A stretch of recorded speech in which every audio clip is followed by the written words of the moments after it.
എല്ലാവർക്കും സ്നേഹവന്ദനം. ഉൽപ്പത്തി 10 1 മുതൽ 5 വരെയുള്ള വേദഭാഗത്തിൽ യാഫത്തിൻ്റെ സന്തതി പരമ്പരകളെക്കുറിച്ച് നമ്മൾ പഠിച്ചു വരികയാണ്. യാഫത്തിൻ്റെ മക്കളിൽ അവശേഷിക്കുന്ന 3 മക്കൾ തൂബൽ, മേശക്, തിരാസ് എന്നിവരെക്കുറിച്ച് കൂടുതൽ വിശദമായിട്ടുള്ള പരാമർശങ്ങളൊന്നും തന്നെയില്ല.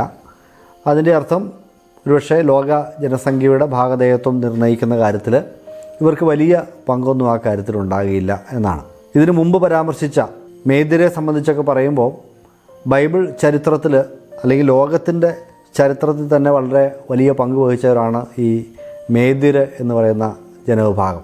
സൈറസ് ചക്രവർത്തിയുടെ കാലത്താണ് മേദ്യർ ലോക സാമ്രാജ്യങ്ങളുടെ മേലെ വന്നത്. ബാബിലോണിയ സാമ്രാജ്യത്തെ പരാജയപ്പെടുത്തിക്കൊണ്ട് അവർ ഒരു ലോക സാമ്രാജ്യമായിട്ട് അവർ വന്നു. പിന്നീട് അലക്സാണ്ടർ ചക്രവർത്തിയൊക്കെ ഗ്രീക്ക് സാമ്രാജ്യം വ്യാപിപ്പിക്കുന്നത് വരെ മേദ്യരും പേർഷ്യരും ചേർന്ന് മെദോ പേർഷ്യൻ സാമ്രാജ്യമായി നിലനിന്ന ചരിത്രമൊക്കെ നമുക്ക് ബൈബിളിൽ കാണാം. പ്രത്യേകിച്ച് ദാനിയേലിൻ്റെ പുസ്തകത്തിലൊക്കെ നമുക്കത് കാണാൻ സാധിക്കുന്ന കാര്യങ്ങളാണ്. അപ്പോൾ അതുപോലെ പ്രസിദ്ധരായി തീർന്ന ഒരു ജനവിഭാഗമല്ല ഈ തൂബലും മേശക്കും തിരാസും. അവരുടെ സന്തതി പരമ്പരകൾക്ക് അത്ര പ്രാധാന്യം നമ്മൾ ചരിത്രത്തിൽ കാണുന്നില്ല. തൂബലിനെ കുറിച്ച് നമ്മൾ കാണുന്നത് സ്കിത്തിനോടുള്ള ബന്ധത്തിലാണ്. അതുപോലെ കിഴക്കൻ ഏഷ്യ മൈനറിൻ്റെ ഭാഗത്തുള്ള അല്ലെങ്കിൽ കിഴക്കൻ ഏഷ്യ മൈനറിലുള്ള കരിങ്കടലിനോട് ചേർന്ന പ്രദേശങ്ങളിൽ അവർ സ്വന്തമായി ഒരു സംസ്കാരമുണ്ടാക്കി ഒരു പട്ടണം പണിതതായിട്ട് നമ്മൾ കാണുന്നു. പ്രവാചക പുസ്തകങ്ങളിൽ അവരെക്കുറിച്ച് അല്പമായ പരാമർശങ്ങളൊക്കെ ഉണ്ട്. യെശയ്യാവ് 66:19, യെഹെസ്കേൽ 27:13, യെഹെസ്കേലിൻ്റെ പുസ്തകത്തിൽ പല പരാമർശങ്ങൾ അവരെക്കുറിച്ചുണ്ട്. പ്രാവചനികമായിട്ട് പറഞ്ഞാൽ യെഹെസ്കേൽ 38-39 അധ്യായങ്ങളിൽ നമ്മൾ കാണുന്നത് പോലെ അന്ത്യകാലത്ത് ഇസ്രായേലുമായി പടയേൽക്കുവാൻ വരുന്ന ജനതകളിൽ ഒരു വിഭാഗമാണ് ഈ തൂബാൽ എന്ന് പറയുന്നത്. ഈ തൂബാലിൻ്റെ സന്തതി പരമ്പരകൾ ഇന്ന് മിക്കവാറും റഷ്യയുടെ ഭാഗമായിട്ടായിരിക്കും താമസിക്കുക, ആ പ്രദേശങ്ങളിലൊക്കെ ആയിരിക്കും താമസം ഉറപ്പിച്ചിരിക്കുക എന്ന് കരുതാവുന്നതാണ്. ഇനി മേശക്കിനെ കുറിച്ച് പറയുകയാണെങ്കിൽ അവരെക്കുറിച്ച് ചരിത്രത്തിൽ നമ്മൾ കാണുന്നൊരു പരാമർശം BC 12-ാം നൂറ്റാണ്ടിൻ്റെ ആദ്യ പാദത്തിലാണ്. കരിങ്കടലിൻ്റെ പ്രദേശങ്ങളിൽ അസീറിയയുടെ വടക്ക് ഭാഗത്ത്, കരിങ്കടൽ എന്ന് പറഞ്ഞാൽ ബ്ലാക്ക് സീ ആണ് എന്നുള്ള കാര്യം നമുക്കറിയാമല്ലോ. കരിങ്കടലിൻ്റെ പ്രദേശങ്ങളിൽ അസീറിയയുടെ വടക്ക് ഭാഗത്താണ് ഈ മേശക്കിൻ്റെ സന്തതികൾ താമസിച്ചിരുന്നതെന്ന് മനസ്സിലാക്കാം.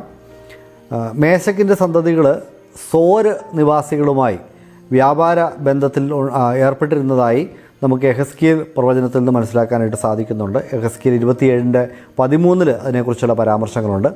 അടിമകളെയും അതുപോലെ താമരം കൊണ്ടുണ്ടാക്കിയ വസ്തുക്കളെയുമൊക്കെ അവർ വിറ്റിരുന്നു. അന്ത്യകാലത്തെ സംബന്ധിച്ചുള്ള പ്രവചനങ്ങളിൽ നമുക്ക് ഈ മേശക്കിനെ കാണാം. ഇസ്രായേലിനെതിരെ പടക്കി വരുന്ന ആളുകളുടെ കൂട്ടത്തിൽ മേശക്കുമുണ്ട് എന്ന് കാണാവുന്നതാണ്. യെഹെസ്കേൽ 32:26, 38:2, 39:1 ഈ വാക്യങ്ങളിലൊക്കെ നമുക്ക് മേശക്കിനെക്കുറിച്ച് പ്രവചനങ്ങളിൽ കാണാൻ സാധിക്കുന്നതാണ്. യാഫത്തിൻ്റെ അവസാനത്തെ പുത്രനായ തിരാസിനെക്കുറിച്ച് വംശാവലിയിൽ മാത്രമേ പരാമർശിക്കുന്നുള്ളൂ. ഇവിടെയും ഉണ്ട്. അതുപോലെ 1 ദിനവൃത്താന്തം 1:5 അവിടെയും വംശാവലി പറയുന്ന സ്ഥലത്ത് തിരാസ് എന്നുള്ള പേര് പറയുന്നുണ്ട്. അതല്ലാതെ മറ്റ് ചരിത്രങ്ങളുമായിട്ടൊന്നും ബന്ധപ്പെട്ട് മറ്റ് ജനതകളുമായി ബന്ധപ്പെട്ടൊന്നും നമുക്ക് ഇവരെക്കുറിച്ച് കാണാൻ സാധിക്കുന്നില്ല. എങ്കിലും ഏജിയൻ തീരങ്ങളിൽ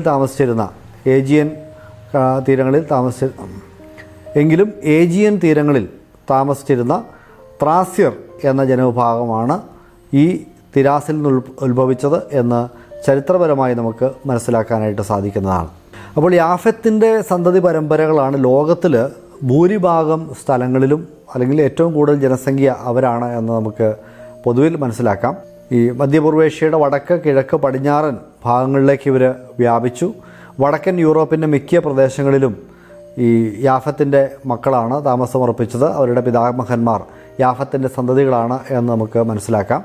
അതുപോലെ അമേരിക്കൻ ഐക്യനാടുകൾ, കാനഡ മുതലായ രാജ്യങ്ങളിൽ ഉള്ള ആളുകളെ സംബന്ധിച്ച് പറഞ്ഞാൽ അവർ മിക്കവാറും യൂറോപ്പിൽ നിന്ന് കുടിയേറി പാർത്ത ആളുകളാണ്. അപ്പോൾ ജാതികളുടെ നല്ലൊരു വിഭാഗം ഈ യാഫത്തിൻ്റെ സന്തതി പരമ്പരകളാണ്. നമ്മളിന്ന് പറയുന്ന ഈ ഫ്രാൻസും അതുപോലെയുള്ള പ്രദേശങ്ങളും ഇതൊക്കെ ഈ യാഫത്തിൻ്റെ സന്തതി പരമ്പരകളിൽ നിന്ന് ഉത്ഭവിച്ച പ്രദേശങ്ങളാണ്. അപ്പോൾ യൂറോപ്യന്മാരുടെ നല്ലൊരു വിഭാഗം ആളുകൾ, റഷ്യയുടെ നല്ലൊരു ഭാഗം ആളുകൾ, ഇവരൊക്കെ യാഫത്തിൻ്റെ സന്തതി പരമ്പരയിൽ നിന്നാണ് എന്ന് നമുക്ക് മനസ്സിലാക്കാം. ഇന്നത്തെ ഈ പഠനം ശ്രദ്ധിച്ച എല്ലാവർക്കും ദൈവത്തിൻ്റെ അനുഗ്രഹം ഉണ്ടാകട്ടെ എന്ന് പ്രാർത്ഥിക്കുന്നു. നല്ലൊരു ദിവസം ആശംസിക്കുന്നു.